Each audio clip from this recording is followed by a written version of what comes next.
عنایا دوبارہ نمیر سے التجا کرنے لگی کیونکہ مزاحمت کا تو سوال ہی پیدا نہیں ہوتا تھا۔ وہ اس پر پورا کسی دیو کی طرح قابض تھا۔ فاصلے صرف دوریاں پیدا کر سکتے ہیں۔ تمہارا دل اور دماغ اس حقیقت کو جب بھی تسلیم کرے گا جب تم مجھے شوہر کے روپ میں دیکھو گی۔ ہمارے رشتے کی حقیقت کو قبول کرنے کے لیے ایسا ضروری ہے۔ اب کوئی بیکار کا جواز میں تمہارے منہ سے نہ سنوں۔ نمیر نے بولتی ہوئی ایک ہاتھ کی انگلیوں کو عنایا کے بالوں میں پھنسایا، اس کا چہرہ اوپر کیا اور عنایا کی گردن پر جھک کر اپنے ہونٹ رکھ دیے۔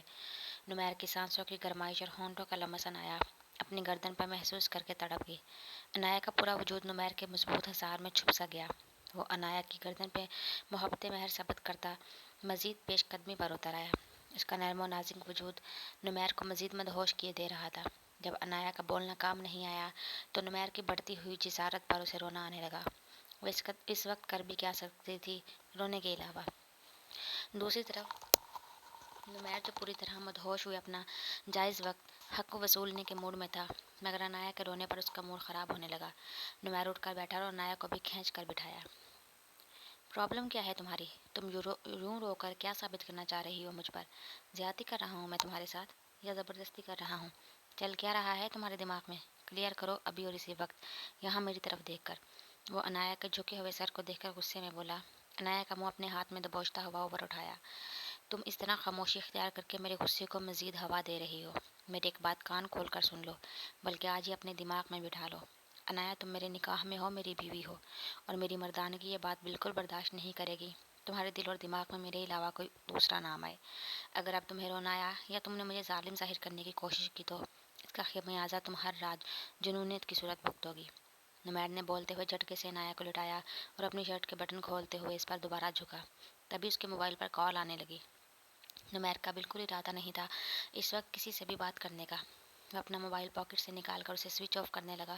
تبھی موبائل کی اسکرین پر جگمگاتا ہوا نمبر دیکھا تو اسے کال ریسیو کرنی پڑی۔ آپ کے لیے گڈ نیوز یہ ہے کہ آدھے گھنٹے پہلے آپ کے پیشنٹ کوما سے واپس آ گئے ہیں۔ نہال کے ڈاکٹر نے نمیر کو یہ خبر دی تو بے یقین سا ہو کر رہ گیا۔ اس وقت اس خبر کی توقع نہیں کر پا رہا تھا، مگر اس خبر کے لیے اس نے ڈھیر ساری دعائیں بھی مانگی تھیں۔ یہ بہت بڑی خبر ہے میرے لیے، تھینک یو سو مچ، میں آدھے گھنٹے میں پہنچتا ہوں۔ نمیر نے ڈاکٹر کو کہہ کر موبائل اپنی پاکٹ میں رکھا، شرٹ پہن کر اپنی گاڑی کی کیس اٹھانے لگا۔ نمیر کو شرٹ پہنتے اور گاڑی کی کیس اٹھانے پر عنایا اسے دیکھنے لگی، مگر اس کی ہمت نہیں ہوئی کہ وہ نمیر سے کچھ پوچھتی۔ نمیر بھی اس سے کچھ بولے بغیر ہی کمرے سے باہر نکل گیا۔ عنایا اسے حیرت زدہ ہو کر جاتا ہوا دیکھنے لگی۔ نمیر جیسے ہی ہسپتال کے کمرے میں داخل ہوا، نہال اس کو دیکھ کر بے چینی سے اٹھا۔ نمیر اس کی طرح بڑھا۔ سب کے سب مایوس ہو جائیں مگر میں نے اس بات کی بالکل امید نہیں چھوڑی۔ مجھے پورا یقین تھا، میرا دل کہتا تھا تم ٹھیک ہو جاؤ گے۔ نمیر اسے گلے لگاتا ہوا بولا۔ ماما کیسی ہیں؟ کہاں ہیں وہ؟ نہال نمیر سے لگ کر ثروت کے بارے میں پوچھنے لگا۔ ٹھیک ہے ماما بھی، معلوم ہے آج ہی وہ مجھ سے تمہاری باتیں کر کے اتنی دل برداشتہ ہو رہی تھیں، انہیں معلوم ہوگا تم ہوش میں آ گئے، وہ بہت خوش ہوں گی۔ نمیر نہال کو دیکھ کر خوشی سے بڑھانے لگا۔ نمیر اپنی آنکھوں کے سامنے سے بات کرتا ہوا دیکھ کر خوش تھا۔ اس کے دل میں اطمینان تھا کہ نہال اب بالکل ٹھیک ہو چکا ہے۔ عنایا وہ کیسی ہے؟ نہال کے سوال پر نمیر کے مسکراتے لب ایک دم سکڑ گئے۔ نہال غور سے اسے دیکھنے لگا تو نمیر بولا، وہ ٹھیک ہے۔ نمیر نے جواب دیا۔ کیسے سنبھالا ہوگا تم نے ماما اور عنایا کو؟ عنایا کا دل بہت کمزور ہے، وہ بہت روئی ہوگی نا؟ نہال نے دوبارہ نمیر سے سوال کیا۔ وقت سنبھال لیتا ہے انسان کو، اب تم اپنے دماغ پر زیادہ زور مت ڈالو، ڈاکٹرز نے تمہیں ریلیکس رہنے کے لیے کہا ہے۔ نمیر فی الحال اس ٹاپک سے بچنا چاہتا تھا، اس لیے نہال سے بولا اور ساتھ ہی اس کے دماغ میں کئی سوالات گردش کرنے لگے۔ اتنے میں دوبارہ روم کا دروازہ کھلا اور نوفل کمرے میں آیا۔ نمیر کو جب ڈاکٹر نے نہال کے بارے میں اطلاع دی، اپنی گاڑی میں بیٹھتے ہوئے نمیر نے نوفل کے لیے میسیج چھوڑ دیا تاکہ جب بھی وہ میسیج دکھے اسے معلوم ہو جائے۔ اب نوفل اور نہال ایک دوسرے سے مل رہے تھے۔ نہال ABCD سناؤ جلدی سے، نوفل اسے گلے مل کر سیریس ہو کر کہنے لگا۔ نمیر اور نہال دونوں ہی نہ سمجھنے والے انداز میں نوفل کو دیکھنے لگے۔ مگر کیوں؟ نہال حیرت سے اسے پوچھنے لگا۔ چیک کرنا ہے تمہاری یادداشت تو نہیں گئی؟ ڈاکٹرز نے کہا تھا زیادہ تر چانس ہے کہ ایسا ہو جائے۔ نوفل کی بات پر وہ دونوں ہنس دیے۔ نمیر مجھے ماما کے پاس جانا ہے، انہیں دیکھنا ہے۔ تھوڑی دیر تک وہ تینوں باتیں کرتے رہے۔ اس کے بعد نہال نمیر کو دیکھتا ہوا بولا، ڈاکٹرز اپنی تسلی کے لیے ایک دو ٹیسٹ کر لیں پھر گھر چلیں گے۔ نمیر ریلیکس انداز میں صوفے پر بیٹھا ہوا نہال کو دیکھ کر بولا۔ وہ اب عنایا اور اپنے رشتے کے متعلق سوچنے لگا۔ عنایا ابھی بھی ریلیشن سٹارٹ کرنا نہیں چاہتی تھی، یہ سوچ اسے تھکانے لگی۔ میرے پیچھے تمہاری لو سٹوری کا کیا بنا؟ شادی تو نہیں کر لی ان 2 ماہ میں؟ نہال اب نوفل کو دیکھتا ہوا پوچھنے لگا۔ نہال کے سوال پر نویر نے بھی نوفل کو دیکھا۔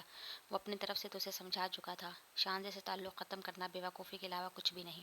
مجھے تم سے ساری زندگی تانے ہرگز نہیں سننے تھے کہ میرے پیچھے شادی کر لی اور ولیمہ بھی نہیں کھلایا۔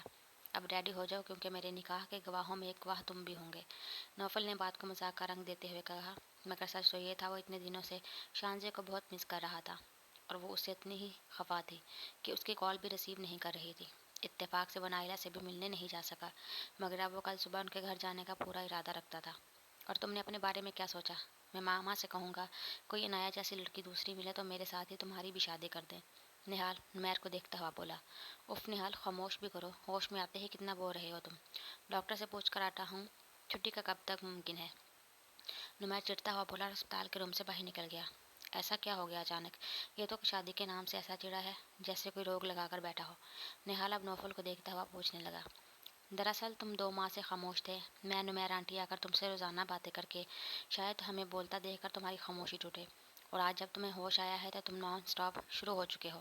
نوفل مسکراتا ہوا بولا، مگر وہ نہال کو یہ نہیں بتا سکا نمیر کو واقعی روک تو لگ چکا ہے اپنی بیوی سے محبت کا۔ میرا بچہ، میری جان۔ ثروت روتے ہوئی بار بار نہال کا چہرہ چوم کر خدا کا شکر ادا کر رہی تھی۔ ابھی تھوڑی دیر پہلے ہی نوفل اور نمیر اسے گھر لے کر آئے تھے۔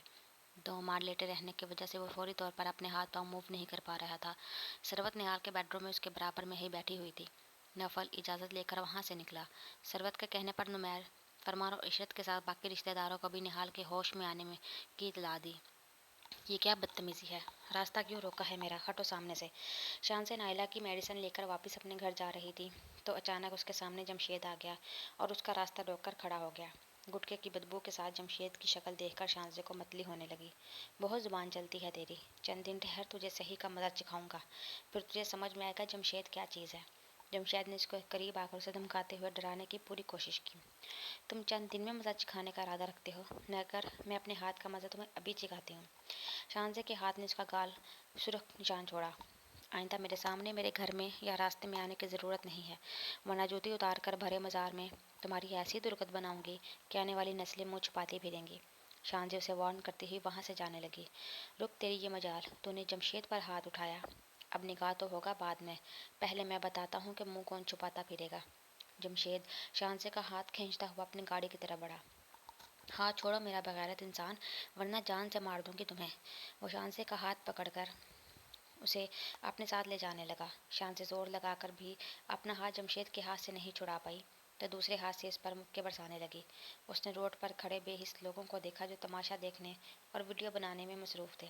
اتنے میں نوفل جو کہ نائلہ سے ملنے آ رہا تھا، روڈ پر بھرے مجمع پر اس کی نظر پڑی اور جو منظر اس کی آنکھوں نے دیکھا، ایک آدمی شانزے کو زبردستی کار میں بٹھا رہا ہے، نوفل کی آنکھوں میں خون اتر آیا۔ نوفل اپنی گاڑی سے اترتا ہوا اس آدمی پر جھپٹا اور تابڑ توڑ گھونسوں، مکوں اور لاتوں کی اس پر بچھاڑ شروع کر دی۔ ابھی تو ہے کون؟ مجھے نہیں جانتا کیا؟ آدھا شہر مجھ سے ڈرتا ہے۔ جمشید اپنے پھٹے ہوئے ہونٹ سے خون صاف کرتا ہوا نوفل کو بولا، آج کے بعد آدھا شہر تجھ پر ہنسے گا۔ نوفل نے جمشید کے سینے پر لات ماری۔ وہ نوفل کی گاڑی کے آگے جا کر نوفل گرا۔ نوفل نے اسے گریبان سے اٹھا کر کھڑا کیا اور اپنی گاڑی کے بونٹ پر اس کا سر دے مارا۔ چھوڑ مجھے، وہ میری چچا زاد ہے، شادی ہونے والی ہے میری اس سے۔ جمشید بری طرح زخمی ہو چکا تھا۔ وہ نڈھال ہوتا ہوا بولا۔ اس کے جملے پر نوفل کا ہاتھ ہوا میں ہی ٹھہر گیا۔ نوفل اب مزید غصے سے جمشید کو دیکھنے لگا۔ نوفل کے رکنے پر جمشید کو مہلت ملی۔ وہ نوفل کو دھکا دے کر اپنی گاڑی چھوڑ کر بھاگ نکلا۔ نوفل اٹھا اور اپنے کپڑے جھاڑنے لگا۔ شانزے ابھی بھی مجمع کو دیکھ کر جمشید کی گاڑی میں دوپٹے سے چہرہ چھپائے بیٹھی ہوئی تھی۔ آج اسے صحیح معنوں میں نائلہ اور عنایہ کی باتیں سمجھ میں آ رہی تھی۔ یہ معاشرہ ہی ایسا تھا جہاں اکیلی عورت کو دیکھ کر ہر کوئی اس کی مجبوری اور بے بسی سے فائدہ اٹھاتا۔ نوفل نے شانزے کے پاس جانے سے پہلے لوگوں کے مجموعے میں سے ان 2 لڑکوں کو گریبان سے پکڑ کر بیچ میں لا کھڑا کیا جن کے ہاتھوں میں موبائل موجود تھے اور جو بڑے اطمینان سے ویڈیو بنانے میں مصروف تھے۔ نوفل نے باری باری دونوں کے منہ پر تماچے مار کر ان سے موبائل چھینا اور زمین پر پھینک کر جوتے مار کر موبائل کی اسکرین کو چکنا چور کر دیا۔ جب تمہاری ماں بہنوں کے ساتھ کوئی آدمی ایسا سلوک کر رہا ہو تب بھی تم لوگ ایسے ہی ویڈیو بنانا۔ اوئے تم تینوں بھی یہاں آؤ اور اپنے اپنے موبائل دو۔ نوفل نے چیخ کر 3 لڑکوں کو مزید بلایا جو سوری سر کہتے ہوئے اپنا موبائل نوفل کو دینے لگے۔ تمہیں معلوم ہے نا میں کس تھانے کا ایس پی ہوں؟ ان لڑکوں میں سے ایک کو نوفل بھی جانتا تھا۔ اس لڑکے نے فوراً جی کہہ کر سر ہلایا۔ اپنے موبائل کا پولیس اسٹیشن سے آ کر لے جانا، اور اگلی بار اگر کسی مجبور کے ساتھ زیادتی ہوتے دیکھو تو اس کی ویڈیو بنانے کی بجائے تھوڑی سی مردانگی دکھا دینا۔ چلو اب نکلو یہاں سے سب کے سب، موبائل نوفل اپنے پاس رکھتا ہوا بولا۔ وہ لڑکے وہاں سے چلے گئے۔ سنائی نہیں دے رہا تم لوگوں کو؟ خالی کرو روڈ، مفت کا تماشا دیکھنے والی بغیرت عوام، نوفل نے چیخ کر تماش بین سے کہا جو ابھی بھی کھڑے کسی اور فلمی سین کے انتظار میں تھے۔ آہستہ آہستہ رہ چھٹنے لگا۔ اس کے بعد نوفل شانزے کی طرف بڑھا۔ نکلو کار سے۔ کار کا دروازہ کھول کر وہ شانزے سے مخاطب ہوا۔ شانزے اپنے چہرے سے دوپٹہ سرکا کر اسے دیکھنے لگی۔ شانزے کی آنکھیں رونے کی وجہ سے سرخ ہو رہی تھی جب نوفل کے چہرے پر سنجیدگی طاری تھی۔ شانزے کار سے نکل کر اپنے گھر کی طرف رخ کرنے لگی، تبھی نوفل اس کا بازو پکڑ کر اسے اپنی گاڑی تک لایا اور گاڑی کا دروازہ کھول کر شانزے کو اندر بٹھایا۔ شانزے خاموشی سے بنا احتجاج کیے بیٹھ گئی۔ کون تھا یہ چھچھندر اور کیا بکواس کر کے گیا ہے کہ تمہاری اس سے؟ نوفل جملہ مکمل کیے بنا سنجیدگی سے شانزے کو دیکھنے لگا۔ صحیح کہہ رہا تھا وہ، تایا زاد ہے میرا، اور اگلے جمعے کو میرا نکاح ہے اس کے ساتھ۔ امی تمہیں آج کل میں انویٹیشن دینے کے لیے کال کریں گی۔ شانزے نے بھی اتنی ہی سنجیدگی سے نوفل کو دیکھ کر بولا۔ شانزے، میں اس وقت مذاق کے موڈ میں ہرگز نہیں ہوں۔ نوفل نے غصے میں شانزے کا نام پکارا اور سخت لہجے میں اپنا جملہ مکمل کیا۔ ایسا تو وہ خواب میں بھی نہیں سوچ سکتا تھا۔ میں نے تم سے آج تک مذاق کیا ہے جو میں اب تم سے مذاق کروں گی؟ تمہیں تکلیف کس بات پر ہو رہی ہے؟ تم ہی نے تو مجھے اپنی زندگی سے نکل جانے کے لیے کہا تھا۔ شانزے بھی سنجیدگی سے اسے یاد دلانے لگی، جس پر نوفل نے بے بسی سے اپنی آنکھیں بند کی اور دوبارہ کھولی۔ فراموش کر بیٹھا تھا اس بات کو میں، تم سے محبت کرتا ہوں۔ ایسا لگ رہا تھا تمہارے بنا زندگی گزر جائے گی، مگر ان چند دنوں میں ہی احساس ہو گیا یہ ناممکن سی بات ہے۔ نوفل اب شانزے کو دیکھتا ہوا اعتراف کرنے لگا۔ اتنی سنجیدگی سے اعتراف شاید اس نے پہلی بار آج شانزے کے سامنے کیا تھا۔ ابھی چند دن تو ایسا لگے گا ہی، مگر چند سال بعد جب تمہاری زندگی میں کوئی دوسری آ جائے گی تو شانزے کون تھی شاید تمہارا نام تک یاد نہ رہے۔ شانزے تلخی سے بولی، تم کوئی ثانیہ، ماریا یا الشبا تھوڑی ہو، بلکہ میری سچی محبت ہو جس سے میں نہ صرف شادی کرنے کا ارادہ رکھتا ہوں بلکہ میری چنو اور منو کی ماں بھی تم ہی بنو گی۔ نوفل شانزے کا ہاتھ تھام کر محبت بھری نظریں اس پر لوٹاتا ہوا بولا، مگر وہ اس بات سے بے خبر تھا کہ پرانی محبوباؤں کے نام لے کر وہ اپنی شامت لے آیا ہے۔ ثانیہ، ماریا، الشبا، یعنی مجھ سے پہلے یہ بھی تمہاری محبتیں رہی ہیں، اور تم اپنے کرتوت اپنے ہی منہ سے کتنے فخر سے بتا رہے ہو مجھ کو۔ چلو بھر پانی میں ڈوب مرو تم۔ شانزے کا یہ سب سن کر دماغ ہی گھوم گیا، یعنی وہ اچھا خاصا چھچورا انسان تھا جسے وہ شریف آدمی سمجھ بیٹھی تھی۔ کس ڈھلائی سے وہ اپنی پرانی محبتوں کا اعتراف کر رہا تھا۔ شانزے گاڑی سے اتر کر پیدل چلنے لگی۔ شانزے رکو، میری بات سنو یار، ان میں سے تو دو بچپن کی تھی اور ایک یونیورسٹی کی۔ مجھے معلوم تھا الشبا خود بھی میرے ساتھ ٹائم پاس کر رہی تھی، اس لیے میں بھی اس کے ساتھ وقت گزاری کر رہا تھا۔ تمہارے سر کی قسم۔ نوفل بھی گاڑی سے اتر کر شانزے کے ساتھ پیدل چلتا ہوا اپنی بے گناہی کا یقین دلانے لگا۔ شانزے اس کی بات سن کر رکی اور رخ نوفل کی طرف کیا۔ تمہیں یاد ہے پہلی ملاقات میں جو تھپڑ میں نے تمہارے گال پر مارا تھا وہ کون سا گال تھا؟ شانزے اسے سنجیدگی سے دیکھ کر پوچھنے لگی۔ سیدھے گال پر الٹے ہاتھ کا تھپڑ مارا تھا، مگر تم کیوں پوچھ رہی ہو؟ نوفل اب شانزے سے پوچھنے لگا، تاکہ آج تمہارے دوسرے گال پر بھی الٹے ہاتھ کا تھپڑ مار کر سارا حساب بے باک کر دوں۔ شانزے نے سچ مچ کے دوسرے گال پر تھپڑ مارنا چاہا، مگر نوفل نے فوراً اس کا ہاتھ پکڑ لیا۔ دماغ خراب ہے تمہارا؟ چلتے ہوئے روڈ پر میرا تماشا بناؤ گی؟ لوگ ہنسیں گے مجھ پر کہ ایک مچھڑ کی دھلائی کرنے کے بعد ایس پی نے لڑکی کے ہاتھوں تھپڑ کھا لیا۔ نوفل شانزے کا ہاتھ پکڑ کر اسے اپنی عزت کا احساس دلانے لگا۔ تو پھر اس چلتے ہوئے روڈ پر خود بھی چلتے ہوئے بنو، اب میرا پیچھا کیا ہے نا تو واقعی تھپڑ کھاؤ گے۔ شانزے غصے میں یہ بھی بھول گئی کہ تھوڑی دیر پہلے وہ اس کو جمشید سے بچا کر احسان نام کی کوئی چیز کر چکا ہے، اور گھر کی طرف چل دی۔ نوفل جو نائلہ سے ملنے جا رہا تھا اپنا ارادہ ملتوی کرتا ہوا کار میں بیٹھ کر پولیس اسٹیشن نکل گیا۔ بیٹا یقین جانو، تمہیں اپنی آنکھوں کے سامنے صحیح سلامت دیکھ کر دل کو بہت اطمینان ہو رہا ہے، ورنہ جس حالت میں تمہیں ایکسیڈنٹ کے بعد دیکھا تھا بہت برے خیالات آتے تھے۔ شام میں فرمان اور عشرت کے ساتھ عنایا بھی نہال کے ہوش کی خبر سن کر ثروت کے گھر پر موجود تھی، مگر اس وقت نہال کے کمرے میں فرمان اور عشرت کے علاوہ ثروت اور نمیر موجود تھے۔ بے شک اللہ کی ہی ذات ہے جو تنکے میں جان ڈالنے والی ہے، میری وجہ سے آپ سب کو بہت پریشانی ہوئی، مجھے اس بات کا افسوس ہے۔ ماما نے بتایا تھا آپ کی بھی طبیعت کافی خراب ہو گئی تھی، اب کیسی ہے طبیعت آپ کی؟ نہال فرمان کو دیکھتا ہوا پوچھنے لگا۔ فرمان نہال سے نظریں چرا گیا۔ بس بیٹا، اللہ پاک نے زندگی لکھی تھی یا پھر عنایا کی فکر نے مرنے ہی نہیں دیا؟ فرمان نہال کو دیکھ کر بولنے لگا۔ عنایا کے نام سے نہال کا ذہن ایک بار پھر ان عنایا کی طرف چلا گیا۔ فرمان اور عشرت کو دیکھ کر اسے حیرت ہوئی کہ عنایا اس سے ملنے نہیں آئی۔ صبح سے سارے رشتے دار وقفے وقفے سے آئے، سب کی کال آئی، مگر اسے جس کا انتظار تھا انتظار ہی رہا۔ خالہ جانی آپ بات نہیں کر رہی مجھ سے، کیا ناراض ہیں آپ؟ عشرت کافی دیر سے خاموش بیٹھی تھی، نہال اس کو دیکھتا ہوا پوچھنے لگا۔ ارے نہیں چندا، بھلا میں کیوں ناراض ہوں گی تم سے؟ میں تو اب تمہاری ناراضگی کا سوچ رہی ہوں کہ تم کس سے ناراض ہوتے ہو۔ عشرت نے بہت میٹھے لہجے میں طنز کیا جس سے کمرے میں موجود تمام نفوس کو سانپ سونگ گیا۔ میں کسی سے کیوں ناراض ہوں گا بھلا؟ عشرت کی بات نہال کے سر پر سے گزر گئی، اس لیے وہ پوچھنے لگا۔ یہ بھی جلد معلوم ہو جائے گا، بس تم حوصلہ رکھو، عشرت شیریں لہجے میں بولی۔ آج سربت کو اپنی بہن کی باتوں پر دلی طور پر بہت افسوس ہوا، جبکہ نمیر خار کھانے والی نظروں سے عشرت کو دیکھ رہا تھا۔ خالہ جانی انایا کیسی ہے؟ وہ نہیں آئی یہاں پر؟ نہال تھوڑا جھجکتا ہوا عشرت سے پوچھنے لگا۔ بیٹا جانی انایا کو تو آپ بھول جاؤ، عشرت مزے سے نہال کو بولی۔ عشرت، فرمان نے نظروں میں عشرت کو تنبیہ کرتے ہوئے کچھ بھی کہنے سے باز رکھا، جبکہ ثروت اپنی بہن کو ملامتی نظروں سے دیکھنے لگی۔ نمیر سے تو اب عشرت کا وجود اس کمرے میں برداشت کرنا مشکل ہو گیا، اس لیے وہ خود کمرے سے باہر نکل گیا۔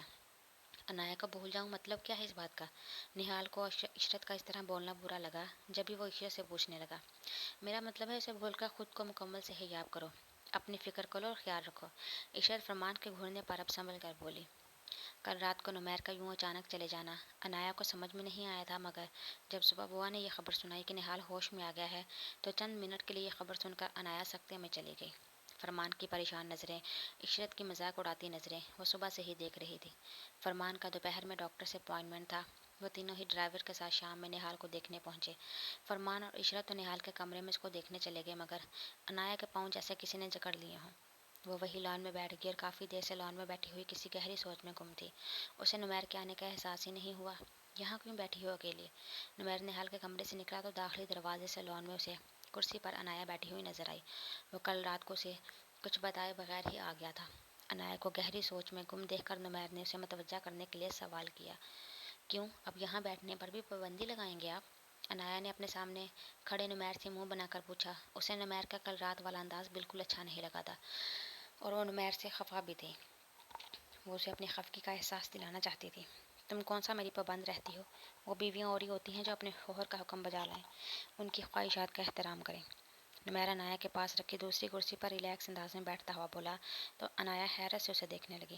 یعنی وہ اپنی خفگی کا اظہار کر رہی تھی، مگر نمیر کے الٹے اس سے شکوے کم نہیں ہو رہے تھے۔ اور کس طرح اپنا پابند بنانا چاہتے ہیں آپ؟ کپڑے تک تو میں آپ کے لائے ہوئے آپ کی مرضی سے پہنتی ہوں، اب کیا ایکسپیکٹ کر رہے ہیں مجھ سے اپنا سر قلم کر کے آپ کے قدموں میں رکھ دوں؟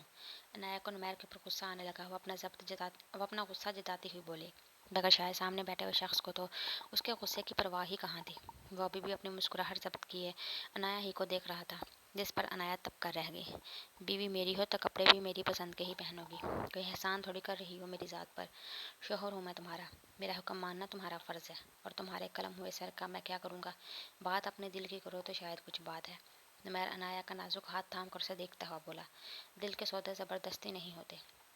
انایا چڑھتی ہوئی بولی، اسے معلوم تھا ان سب باتوں کا کوئی جواز نہیں، اب اسے زندگی بھی نمیر کے ساتھ ہی گزارنی ہے، مگر جو چیز میری ملکیت میں آ جائے میں اسے اپنی دسترس سے دور جانے نہیں دیتا۔ نمیر نے سنجیدگی سے اسے جتانے کے ساتھ اس کے ہاتھ پر دباؤ ڈالا۔ انایا شکوہ کرتی ہوئی نگاہوں سے اسے دیکھنے لگی۔ شاید وہ اسے انسان نہیں کچھ چیز سمجھتا تھا جو زور زبردستی سے اسے حاصل کر لے۔ ان شکوہ کرتی نگاہوں کا میں کیا مطلب سمجھوں؟ کل رات کون سا کچھ ہو گیا تھا ہمارے درمیان جو یوں ناراضگی دکھا رہی ہو؟ نمیر نے جتنی بے باکی سے انایا کو دیکھتے ہوئے سوال کیا۔ انایا کا چہرہ شرمندگی سے سرخ ہو گیا۔ کل رات والے منظر یاد آنے پر وہ نظریں چرانے اٹھنے لگی، مگر اس کا ہاتھ ابھی بھی نمیر کے ہاتھ میں تھا، گرفت ایسی جیسے اب اسے کبھی بھی نہیں چھوڑنے والا۔ کہاں جا رہی ہو؟ نمیر کی نگاہیں اس کے چہرے سے گردن پر گئی۔ کل رات کی طرح اس وقت بھی نمیر کے دل میں خواہش جاگی کہ وہ اپنے ہونٹ انایا کی گردن پر رکھ دے۔ ماموں جان کو بلانے کے لیے کافی دیر ہو گئی ہے، اب ہمیں واپسی کے لیے نکلنا چاہیے۔ انایا نظریں ملائے بغیر بولی، جیسے وہ نمیر کے دل کی خواہش سے باخبر ہو۔ عجیب سا نہیں لگے گا تمہیں اپنے ماموں جان مامیوں کو یہ کہتے ہوئے کہ کافی دیر ہو گئی ہے، اب آپ لوگوں کو چلنا چاہیے؟ نمیر ایسے ہی اس کا ہاتھ پکڑ اس کا چہرہ دیکھتے ہوئے بولا، کیا مطلب ہے آپ کی بات؟ وہ دونوں اکیلے تھوڑی جا رہے ہیں، میں بھی ان کے ساتھ جاؤں گی۔ اب کی بار وہ نمیر کو دیکھتی ہوئے بولی، تم کہیں نہیں جا رہی ہو، ایک دن ہی کافی ہے، بعد میں کبھی میرا موڈ ہوا تو چھوڑ دوں گا تمہیں، مزید ایک دن کے لیے۔ نمیر کتنے آرام سے بولنے پر انایا سلجھ کر رہ گئی۔ میں اپنا سارا سامان لے کر نہیں آئی ہوں، میرے کپڑے وہیں پر موجود ہیں، اور ماموں جان جب پوچھیں گے کہ میں ان کے ساتھ کیوں نہیں جا رہی ہوں تو میں کیا بولوں گی؟ انایا کو ایک بار پھر اس پر غصہ آنے لگا۔ تمہارے کپڑے کا ڈرائیور لے کر آ جائے گا۔ اور رہی بات فرمان خالوں کی، تو انہیں صاف کہہ دینا میرا شوہر مجھے واپس بھیجنے کے موڈ میں نہیں۔ سمپل۔ نمیر نے بڑے پرسکون انداز میں اس کے مسئلے کا حل نکالا اور خود بٹھ کر کھڑا ہو گیا۔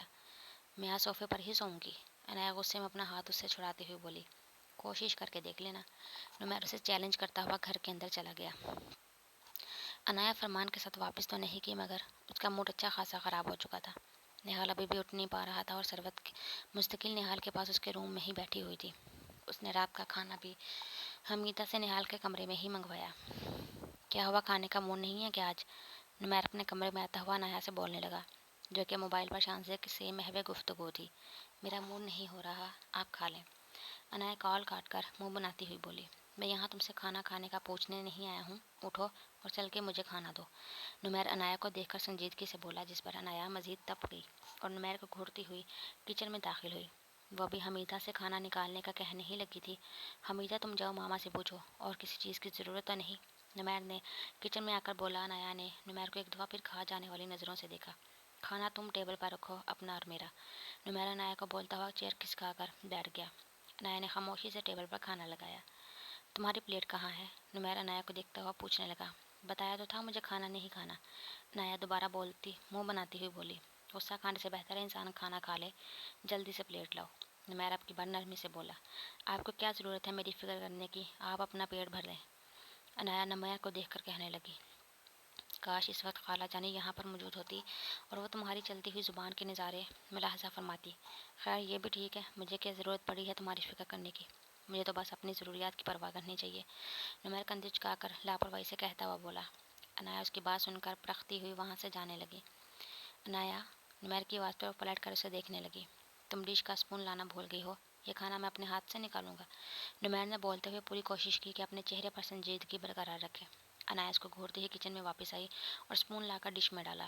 اور کسی کی چیز کی ضرورت ہے آپ کو؟ عنایا نمیر کو دیکھتی ہوئی پوچھنے لگی۔ اسے معلوم تھا وہ تھوڑی دیر بعد پھر اس کا نام پکارے گا۔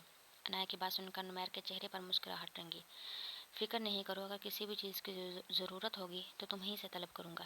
نمیر محبت لٹانے والے نظروں سے اس کو دیکھ کر کہنے لگا۔ عنایا دوبارہ اس کی فضولیات کا جواب دیے بغیر وہاں سے جانے لگی۔ عنایا اپنے نام کی پکار پر دانت پیس کر عنایا نے مڑ کر اسے دیکھا۔ پانی بالکل ٹھنڈا نہیں ہے، کیوبس ڈالو اس میں۔ نمیر بالکل سنجیدگی اختیار کیے ہوئے بولا اور کھانے میں مصروف ہو گیا۔ عنایا فریج کی طرف بڑی، کیوبس نکال کر گمے انڈے لی، وہ واپس موڑنے ہی لگی، گلاس میں بھی پانی نکال دو۔ نمیر نوالا چباتا ہوا مگن انداز میں عنایا سے بولا۔ عنایا نے شدت سے پانی کا گلاس اس کے سر پر مارنے کی اپنی خواہش کو دباتے ہوئے گلاس میں پانی نکالا اور گلاس نمیر کے قریب رکھا۔ وہ بیڈ روم میں جانے لگی۔ عنایا گھورتی ہوئی دوبارہ پلٹی۔ اب کیا نیا مسئلہ نکل آیا ہے آپ کے ساتھ؟ عنایا جھنجھلاتی ہوئی بولی۔ سیلڈ نہیں ہے آج کھانے میں۔ نمیر بالکل نارمل انداز میں اس سے پوچھنے لگا۔ یقیناً حمیدہ سیلڈ نہال کے روم میں لے کر جا چکی تھی۔ نہیں ہے تو کیا کروں، مجھے سیلڈ بنا کر کھا جائیں۔ عنایا عشرت کے الفاظ استعمال کرتی ہوئی بولی۔ وہ بدتمیز ہرگز نہیں تھی، مگر نمیر جب سے اس کی زندگی میں آیا تھا وہ اسے اب اکثر بدتمیزی کرنے پر مجبور کر دیتا تھا۔ آئیڈیا برا نہیں ہے، مگر یہ رات کو ٹرائی کروں گا۔ آپ مجھے یوں کھا جانے والی نظروں سے گھورنا بند کرو اور خاموشی سے سیلڈ بناؤ میرے لیے۔ کھیرے کاٹ کر مت رکھ دینا میرے سامنے، رشین سیلڈ بناؤ۔ نمیر کی نئی فرمائش پر عنایا کھول کر رہ گئی۔ دوبارہ کچن میں آ کر فریج سے کیبج نکال کر باریک کاٹنے لگی۔ ذرا شرم نہیں آتی بیوی کو تنگ کرتے ہوئے، بلکہ جان بوجھ کر تنگ کرتے ہوئے؟ منہ ہی منہ میں بولتے ہوئے ابلی ہوئی مٹر فریزر سے نکال کر چکن اسپریڈ میں مکس کرنے لگی۔ جلدی سے ہاتھ چلا کر رشین سیلڈ تیار کر کے عنایا نے باؤل ٹیبل پر رکھا اور وہیں چیئر پر بیٹھ گئی۔ اسے معلوم تھا دوبارہ بیڈ روم میں جانا بیکار ہے۔ اس کو چیئر پر بیٹھا دیکھ کر نمیر مسکرایا۔ نمیر رشین سیلڈ کا باؤل اٹھا کر کانٹے کی مدد سے سیلڈ کھانے لگا۔ وینیگر نہیں ڈالا اس میں؟ ایک نوالا منہ میں رکھ کر نمیر عنایا کو دیکھتا ہوا پوچھنے لگا۔ میں نے وینیگر ڈالا ہے اس میں، عنایا ضبط کرتی ہوئی تحمل سے بولی۔ اچھا ٹیسٹ کر کے دیکھو۔ وہ کانٹے میں سیلڈ بھر کر کانٹا اس کے منہ کی طرف لے گیا۔ میں کسی کا جھوٹا فورک یا اسپون یوز نہیں کرتی، عنایا نمیر کو دیکھ کر کہنے لگی۔ میں کسی تھوڑی ہوں، حبی ہوں تمہارا، منہ کھولو شاباش۔ نمیر مزید اس کے منہ کے قریب نوالا لے کر گیا تو عنایا کا منہ کھولنا پڑا۔ اس نے آج پہلی دفعہ کسی کا جھوٹا فورک یوز کیا تھا۔ اچھا خاصا وینیگر کا ٹیسٹ آ رہا ہے، عنایا نمیر کو دیکھ کر بولی۔ اچھا؟ نمیر نے دوبارہ اپنے منہ میں فورک کی مدد سے نوالا ڈالا۔ ہاں وینیگر ڈالا ہے تم نے، لیکن بلیک پیپر ڈالنا بھول گئی ہو تم۔ نمیر نے فورک میں سیلڈ بھر کر عنایا کے کچھ بولنے سے پہلے اس کے منہ میں ڈال دیا۔ اس میں بلیک پیپر بھی موجود ہے، عنایا منہ چلاتی ہوئی نمیر کو گھورتی ہوئی بولی۔ اچھا میں نے نوٹ نہیں کیا۔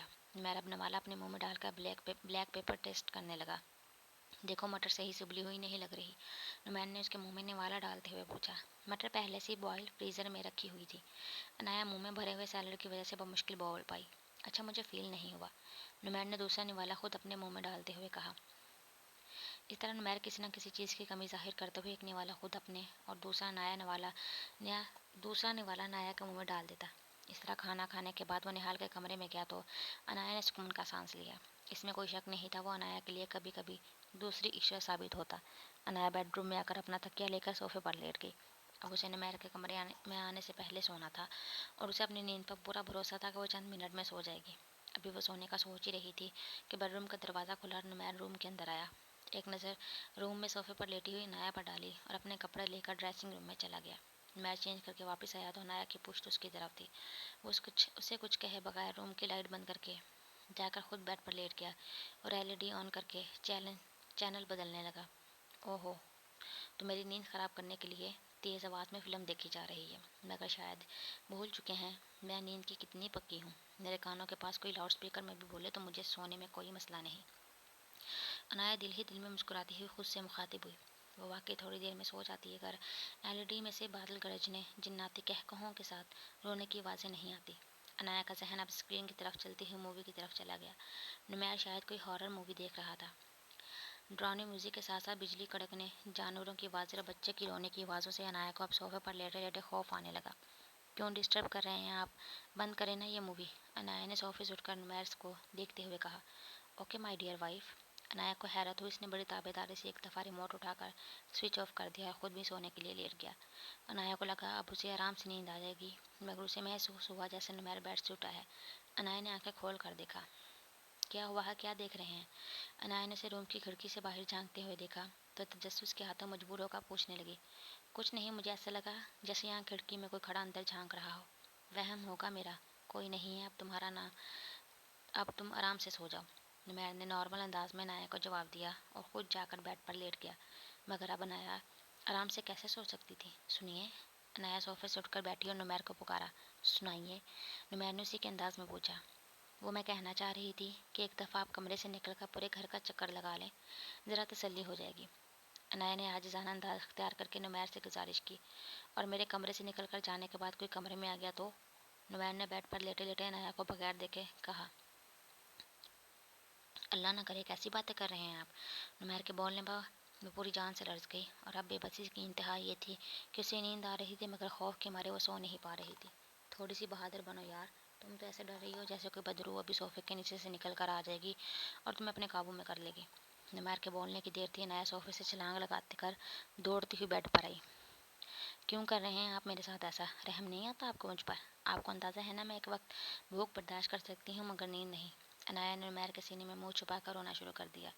تم تو بڑا رحم کھاتی ہو مجھ پر، بڑا ترس آتا ہے اپنے شوہر پر۔ اب رونا بند کرو، میری بیوی ہو تم، اپنے علاوہ کسی دوسرے کو تمہارے پاس بھٹکنے نہیں دوں گا۔ انایا کا سر اس وقت نمیر کے سینے پر تھا جبکہ نمیر نے ایک ہاتھ انایا کی کمر کے گرد لپیٹا ہوا تھا اور اپنے دوسرے ہاتھ سے انایا کے بالوں میں انگلیاں پھیر رہا تھا۔ نمیر مجھے نیند آ رہی ہے، اس وقت میں سونا چاہتی ہوں۔ انایا کی آواز واقعی نیند میں ڈوبی ہوئی تھی۔ تو روکا کس نے ہے میری جان، سو جاؤ، میں پوری کوشش کروں گا تمہاری نیند خراب نہ ہو۔ نمیر نے انایا کا ہاتھ اپنے سینے سے ہٹا کر اپنے گرد لپیٹتے ہوئے کہا۔ چند منٹ بعد نمیر کو محسوس ہوا انایا گہری نیند میں جا چکی ہے۔ وہ اس کے سینے پر سر رکھ کے سو چکی تھی۔ نمیر کا دایاں ہاتھ جو آدھا انایا کے نیچے دبا ہوا تھا وہ سن ہو چکا تھا۔ نمیر نے بائیں ہاتھ سے اپنے تکیے کے بالکل قریب دوسرا تکیہ رکھا۔ اب وہ انایا کو اس تکیے پر لٹانے لگا۔ تکیے پر انایا کا سر رکھنے کے بعد اب وہ جھک کر انایا کا چہرہ دیکھنے لگا۔ سوتے ہوئے اسے کوئی ڈری سہمی بچی لگ رہی تھی۔ نمیر نے انایا کے ماتھے پر اپنے ہونٹ رکھے۔ نمیر اپنی جگہ پر لیٹنے لگا تو اسے اپنی ٹی شرٹ پر کھچاؤ محسوس ہوا۔ نمیر نے جھک کر اپنے سینے پر دیکھا تو مسکراہٹ اس کے لبوں کو چھو گئی۔ انایا نے سوتے میں اس کی شرٹ پکڑی ہوئی تھی، شاید وہ بری طرح ڈر گئی تھی۔ نمیر نے اس کے ہاتھ سے اپنی شرٹ نکالی اور انایا کا ہاتھ اپنے ہونٹوں پر رکھا۔ اب وہ اپنے سینے پر انایا کا ہاتھ رکھ کر خود بھی سونے کی کوشش کرنے لگا۔ انایا، انایا میری جان، کبھی تو ایک ہی آواز میں جاگ جایا کرو۔ صبح نمیر کی آنکھ کھلی تو معمول کے مطابق وہ انایا کا کندھا ہلاتا ہوا اسے جگانے لگا، مگر وہ بھی معمول کی طرح نمیر کے ایک دفعہ جگانے میں ٹس سے مس نہیں ہوئی۔ یار یہ تو جگانے کا طریقہ ہی فضول ہے، نمیر انایا کو دیکھتا ہوا سوچنے لگا اور انایا کے چہرے سے بالوں کی لٹوں کے پیچھے کرنے لگا۔ اب وہ اپنی انگلیاں اس کے چہرے پر پھیرتا ہوا گردن تک لایا۔ انایا کے چہرے کے تاثرات نیند میں تبدیل ہوئے۔ وہ اپنی بہن میں سگڑنے لگی جیسے آنکھیں کھولنے کی کوشش میں لگی ہو۔ اس سے پہلے نمیر کا ہاتھ گردن سے مزید نیچے جاتا، انایا نے آنکھیں کھول کر اس کا ہاتھ پکڑا۔ کیا کر رہے تھے آپ؟ انایا فوراً اٹھ کر بیٹھی اور نمیر کو غصے میں دیکھتے ہوئے پوچھنے لگی۔ تجربہ کامیاب ہوا۔ تمہیں جگانے کا نیا طریقہ ڈھونڈا ہے جو کہ کارآمد بھی ہے، نمیر بیڈ پر لیٹا ہوا انایا کو دیکھ کر بولا۔